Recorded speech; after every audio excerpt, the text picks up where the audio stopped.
saying Russia has shattered peace in Europe and we must do more, even if, quote, we have to pay a price. In Kyiv, they are bracing for a perilous night ahead. We begin here with our senior foreign correspondent, Ian Pannell, on the ground in Kyiv, again tonight. Tonight, as the battle for Ukraine intensifies, Russian troops now entering the capital. Moments ago, Ukrainian President Zelensky addressing his people in a defiant video from Kyiv, saying Russia will try to storm the capital tonight and that the night will be, quote, tough.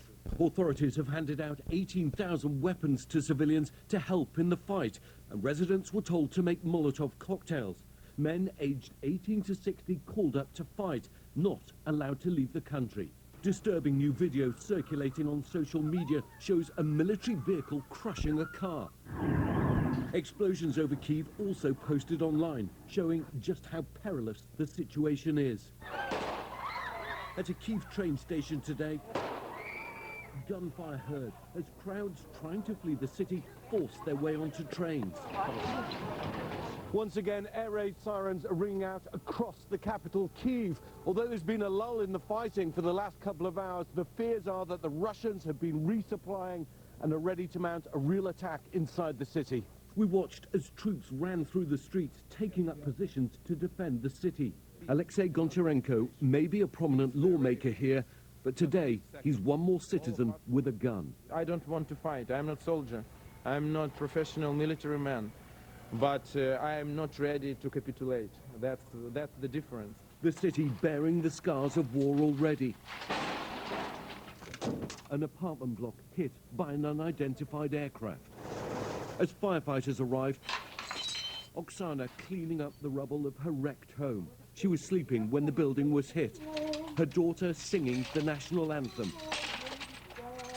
Through tears, saying simply, rain. Intense battles are raging across the country tonight as Ukrainian fighters offer stiff resistance to the more powerful Russian forces. In southern Ukraine, around the city of Kherson, Russian fighter jets could be seen coming in low on their bombing runs. Also in the south, video posted on social media from Sumy showing fierce clashes. In Kharkiv, the country's second largest city today, the Ukrainian army digging in to defend as missiles hit and Russian forces advance. And this incredible video of a driver swerving to avoid exploding rounds falling around the vehicle. Casualties are rising, among them 13 Ukrainian defenders on a Black Sea island. They refused to surrender to a Russian warship and reportedly responded with an expletive when the Russians told them to surrender. Tonight, Zelensky says they'll receive the honor of Ukraine. The NATO alliance is activating its rapid response force for the first time in a defensive role in Europe. Up to 40,000 troops will bolster allied countries close to Russia and Ukraine. And 7,000 American troops ordered to Europe yesterday could soon make up part of this NATO force Europe. But none of these troops will be helping Ukraine. As some flee the cities, others seek shelter in Kyiv's subways. We have a little food and toys. And I hope one day, one night, but if so, we can stay there a long time. And some are seeking safety in houses of worship. Rabbi Jonathan Markovich and his wife Ina have thrown open the doors of their synagogue. With US visas, they could have fled. But Ina made a promise to a 104-year-old Holocaust survivor. Will you stay here with me?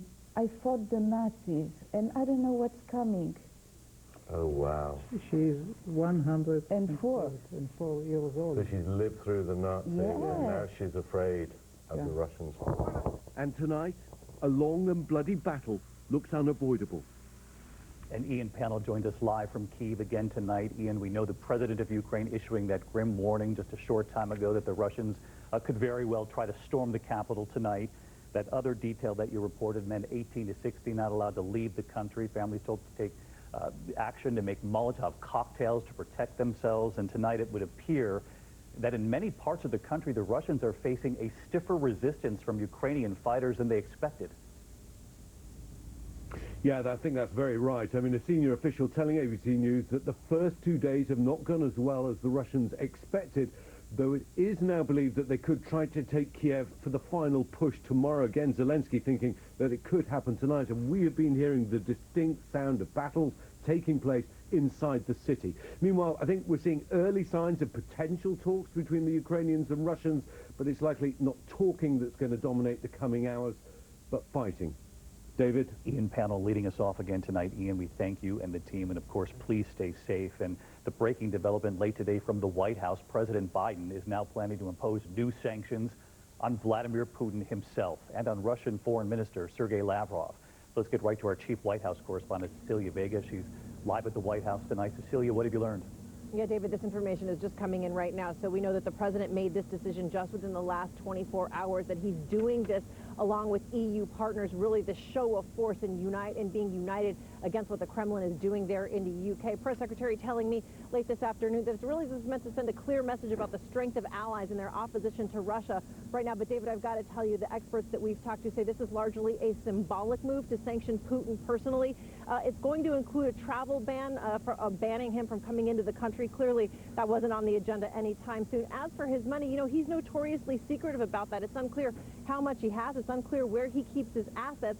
The White House says they still have more sanctions on the table. But, David, in the meantime, as we keep saying every single night, this crisis is just getting worse. Cecilia Vega live at the White House with breaking developments. Cecilia, thank you. And this Russian invasion is leading to another emergency unfolding at this hour. Our team witnessing the humanitarian crisis just across Ukraine's borders.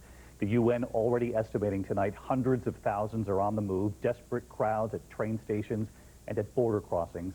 Many are women and children wondering where they're supposed to go. What our Matt Gutman and the team witnessed in Poland today.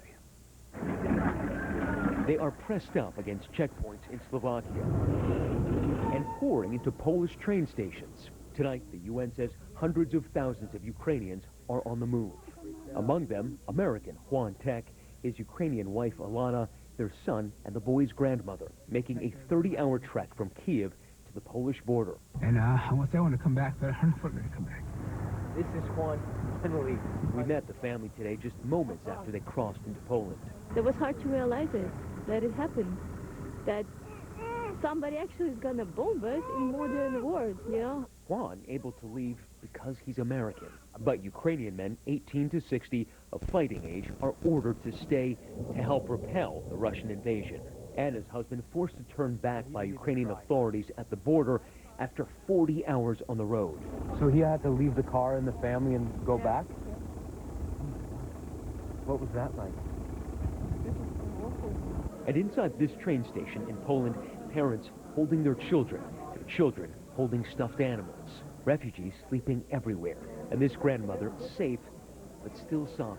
And it was there in that arrivals hall that we met Yulia, who had to leave her mother so much that was dear behind. Oh my God, I cried a lot. Did you? You cried when you crossed in? Yeah, I was forced to quit my country, and I didn't want it. It's like, if I want to cross my country, it should be my decision to quit my country, not that I have to. And Matt Gutman joins us now from the Ukraine-Poland border. And Matt, I know the UN says this is just the beginning of this humanitarian crisis. They're ramping up efforts to help these refugees, but warning that this is about to get much worse. And you're watching it get much worse right now, David. This small train station is about to start getting 10,000 Ukrainian refugees a day. The UN saying hundreds of thousands on the move. That is going to require an equally massive humanitarian response. They're saying it's going to cost $1 billion just in the first 3 months. David. All right, Matt Gutman, Cecilia Vega, Ian Panel, our thanks to you all, our coverage of Ukraine for tonight.